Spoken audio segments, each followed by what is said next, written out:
ist ein Kampf, hockst auf dem Traktor, bei Sonne oder Regen, musst Felder pflegen, musst geduldig sein, fleissig und schlau.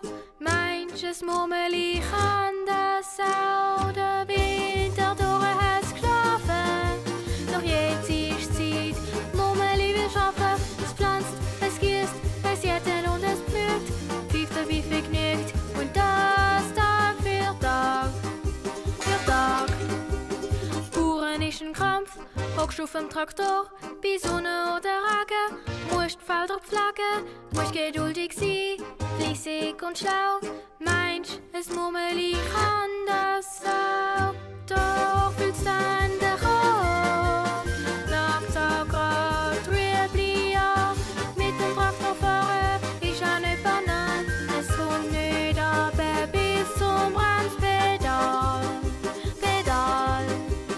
Bauern ist ein Krampf, hockst auf dem Traktor, bei Sonne oder Regen, musst Felder pflegen, musst geduldig sein, fleissig und schlau. Manches Murmeli kann das auch.